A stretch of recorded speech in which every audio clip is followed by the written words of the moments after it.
春めいてきて、今日は13度ぐらいまで気温が上がるらしい。冬と春の狭間にやっておきたいことの一つがパイを折ること。お店に行けば冷凍パイシートという便利なものが売ってるし、それを買い置きしておけばいつでも気軽にパイが作れる。クリームとフルーツを詰めて甘いパイを作ってもいいし、お肉やお魚を入れてお食事パイにしてもいい。パイ生地を使えば大抵の料理はなんだかとっても高級で上質なものに見えるんです。そんな不思議なアイテムがパイ生地。でもね、自家製の折りパイを食べてしまったらもう冷凍パイシートには戻れないんですよ。発酵バター 100% のパイ生地ときたら、それはもう香りも後味も別格なんです。今作ってるのはデトランプというもの。小麦粉にお塩、冷たいお水とバルサミコ酢。いえ、バルサミコ酢じゃなくても大丈夫。お酢なら大体何でもいいですよ。そして溶かしバター。ギリギリの水分で押し付けるようにまとめていくんですけどね。これがちょっと力が必要かな。きれいにつるんとまとめるんじゃなくて、ひとまとまりになればそれで OK。表面はゴツゴツ、ザラザラで大丈夫です。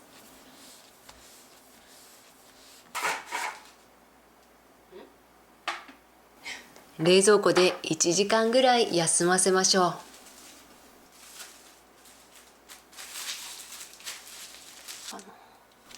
お昼ご飯の準備をしておきます。午後には出来たてのパイ生地でおやつを作るから、お昼ご飯は野菜たっぷりのダイエットメニューです。野菜をザクザクと切っていく。細かく切ったりしない。適当でいいんです。で、どのあたりがダイエットなのかというと、こんにゃくです。超低カロリー、食物繊維がいっぱい、満足感あり。だからってこんにゃくだけダイエットはしませんけどね。なんとかだけダイエットって時々流行するし、確かに痩せるかもしれない。でも長続きしないし、やめた途端にリバウンド。いい大人なんだからそんな無茶はできません。本当は何歳だってそんなことはしちゃいけない。栄養はちゃんと取らないとね。というわけで、お鍋いっぱいの野菜にかさ増しのこんにゃく。下の方にお肉も入れましたよ。お水を入れて、塩麹も入れて、煮立ったらざっくりとアクを取っておきます。あとは保温調理、ほったらかしです。こんな感じでガス代を節約すれば、その分美味しい食材が買えるんです。私の大好きな調理器具の一つがこの保温調理鍋なんですよ。そろそろ折り込み用のバターを用意しておかないとですね。バターも結構値上がりしましたよね。それでもせっかく手作りするならちょっと頑張って発酵バターを使いたい。無駄遣いは嫌いだけど、ここぞという時には少し奮発する。それも悪くないと思うんですよ。ちゃんとした材料を使えばちゃんとした料理を作ろうって前向きになれるしね。ベーキングシートに 15×15 センチぐらいの折り目をつけて、それを目安にバターを広げていく。叩いたり伸ばしたりしてね。気温が高いとバターが溶けるし、気温が低すぎるとバターが硬すぎて重労働になる。真冬の古民家のキッチンは極寒だから、ちょっと暖かくなってきた時期がちょうどいいんです。ベーキングシートに包んでバターを隅々まで伸ばしていく。本当はここまでやる必要はないのかもしれないけど、こういうちょっとした作業が楽しくて気持ちいいんです。お菓子作りマニアの快感です。これも冷蔵庫で冷やしておきましょう。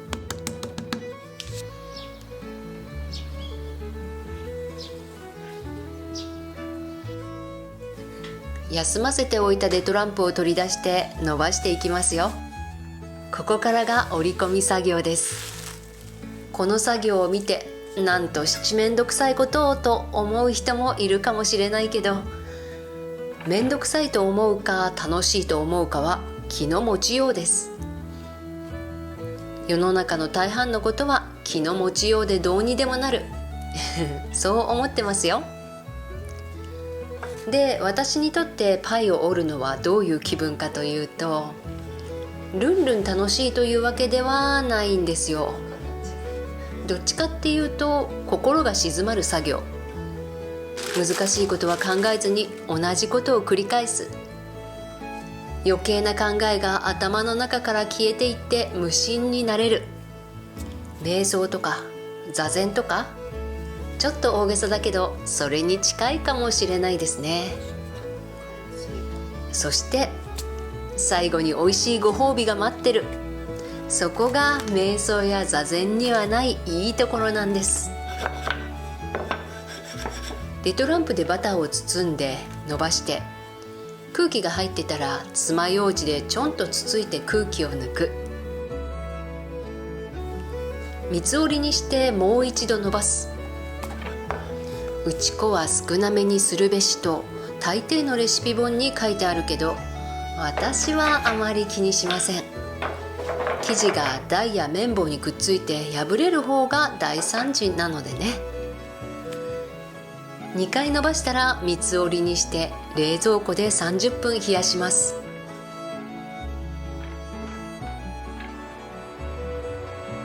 昨日の夜に仕込んだパン、南側の部屋で二次発酵させてました。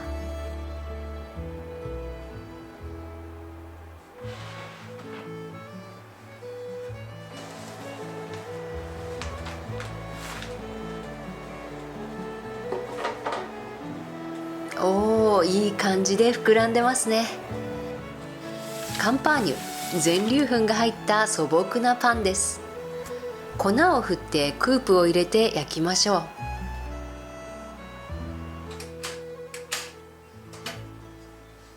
ガスコンロで熱々に温めた鉄鍋に入れたらクープが開いてくれるかな。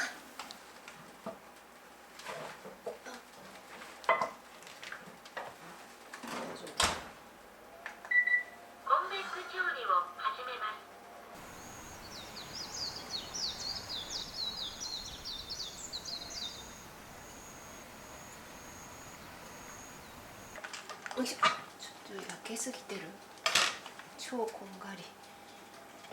可愛く焼けました。パンを焼いてたら30分経ちましたね。折りパイ作りに戻りましょう。さっきと同じように2回伸ばします。パイを折るには気温が大切。そう、さっきも言ったけどそうなんです。15度を超えるとバターが溶けやすくなって美味しいパイ生地にはなってくれない。だから冬が始まった頃に多めにパイを折って冷凍しておく。そして冬の間にパイ生地を使い切って、冬が終わる頃にもう一度やっぱり多めに作って冷凍する。どういうわけか冷凍庫に自家製のパイ生地があるだけでいい気分でいられるんです。2回伸ばして畳んだらまた30分のお休みです。一応30分ってことにしてるけど、お買い物やお昼寝が長引いて1時間経っちゃっても気にしない。焦らなくていいんです。何かしながら時々パイを折る。そんなゆるりとした気分でね。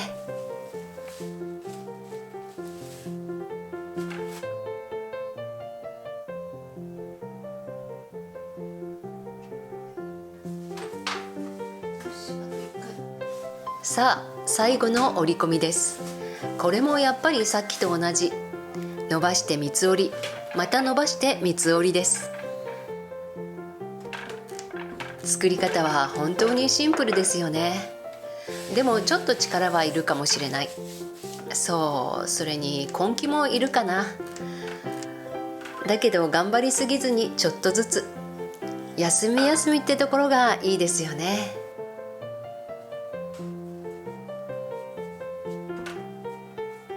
折りパイができました。おやつの時間まで冷やしておきます。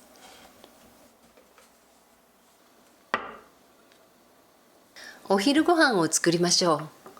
クリームチーズを温めて柔らかくする。今日のアボカドはどうでしょうね。黒くなっていないのを祈りつつ、おー、大丈夫でした。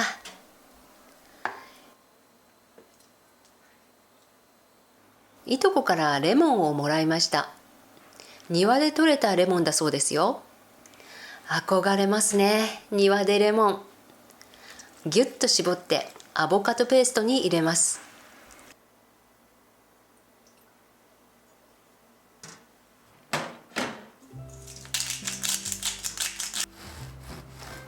焼きたてのカンパーニュ、美味しいに決まってますよね。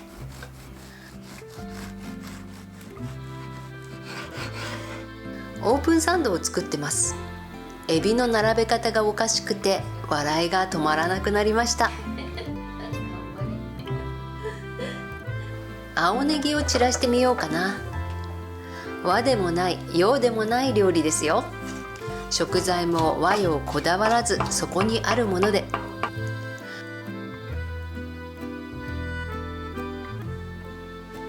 保温調理で作ったのは和風のポトフです。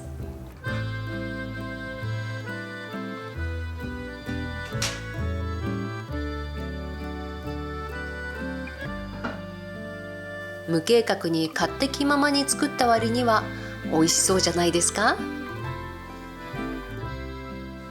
ただきます。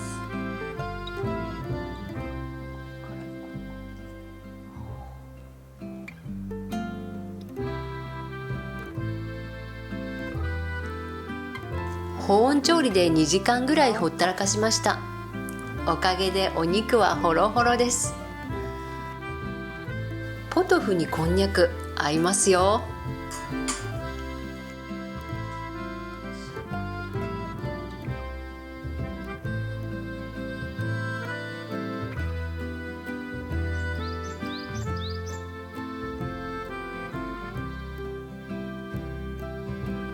憧れを現実にすべくちまちまとやっております。さっき使ったレモンの種です。種からレモンの木を育てようという壮大な計画。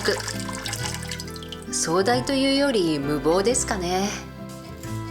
うまくいったとしても実がなるのは5年から10年先らしいです。でも元手は0円だし、やってみても損はない。それに年を追うごとに月日の流れがどんどん加速してませんか。ちょっと前に生まれたと思ってた孫が今や高校生。レモンが取れるまでの5年間なんてきっとあっという間ですよね。うまくいくといいな。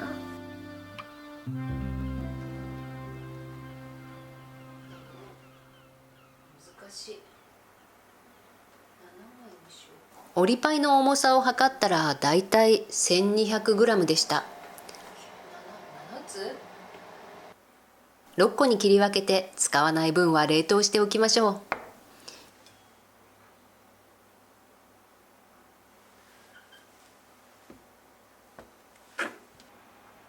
う。1個分は今日のおやつです。フライングでエイプリルフールのお菓子を焼いてみよ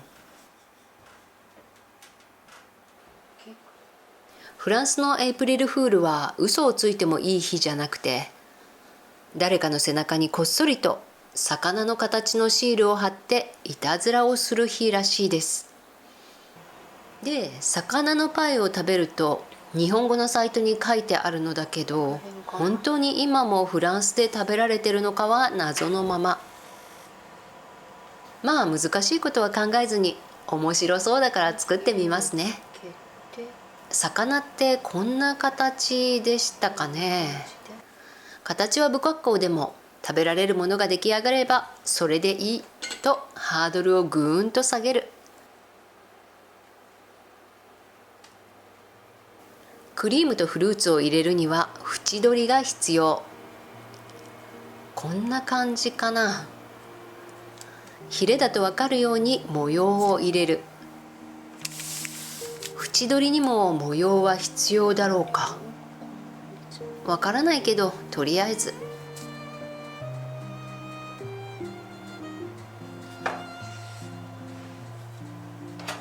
小さなパイだからトースターで焼いてみよう。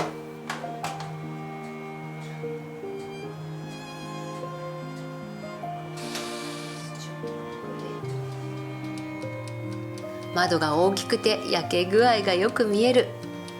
なんか安心感があってこのトースターが大好きなんですよね。うまく焼けそうになかったら本格的なオーブンに移そうと思いながらじっと見守ります。ちゃんと焼けてる。今度は焦げないか心配になってきました。温度を少し下げてみよう。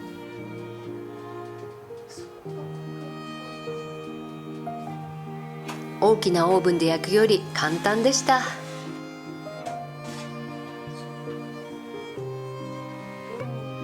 鳥のくちばしみたいになってるのは笑ってごまかして、これはもう大成功と言ってもいいでしょう。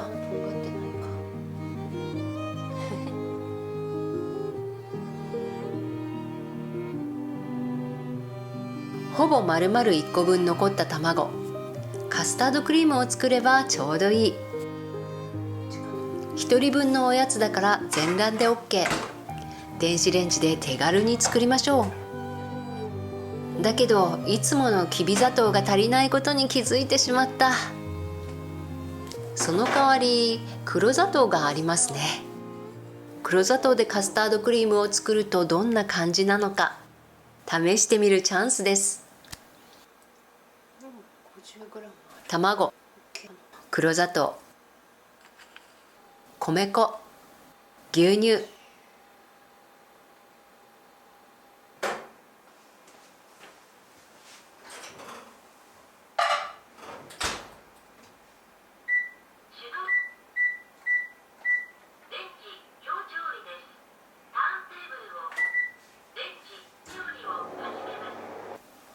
電子レンジで2分加熱して混ぜる。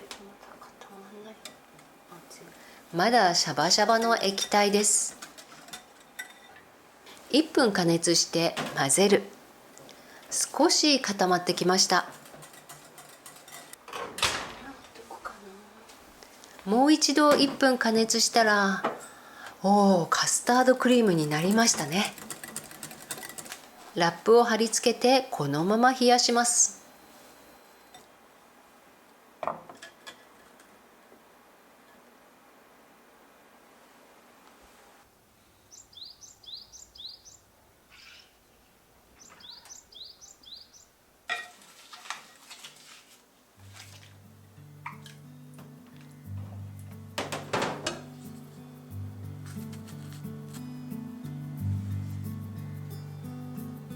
黒砂糖のカスタードクリームちょっと舐めてみましたよ。強いて言うならほのかにカラメル風味のカスタードクリームという感じですかね。コクがあります。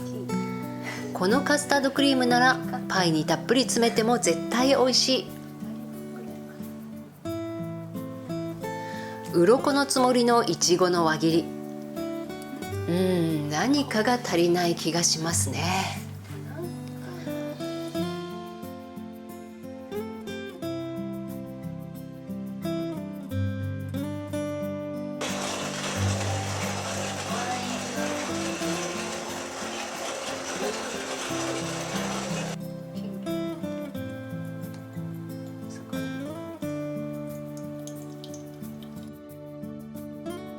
フリーハンドで切り抜いた魚にしては上出来じゃないですか。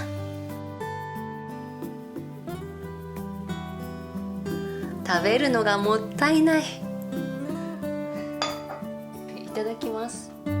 でもいただきます。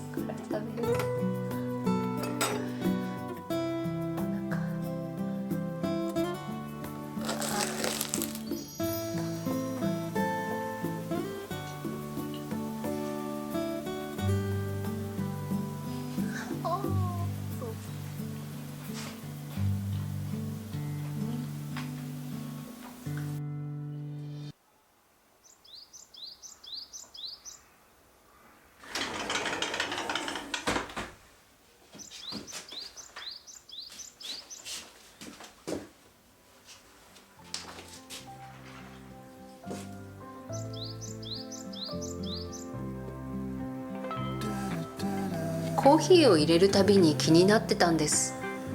ドリッパースタンドがあったらいいなって。だけど買う踏ん切りがつかないまま1年以上が経ちました。心の片隅でずっと思ってることってある日突然叶ったりするんですよね。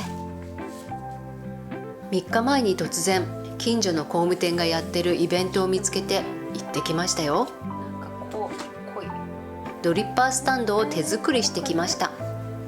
といってもね、各パーツはもうできてて、参加者はパーツをボンドで貼り付けて長いビスを打ってダボで穴を埋めるという、まあそこはね、今までやったことがない工程もあって勉強になりました。というわけで完成したドリッパースタンド、我が家の色に染まってもらいましょう。飲み物に使う道具だから食品衛生法に適合した塗料です。濃い色でも木目が透けて見える塗料なんですよ。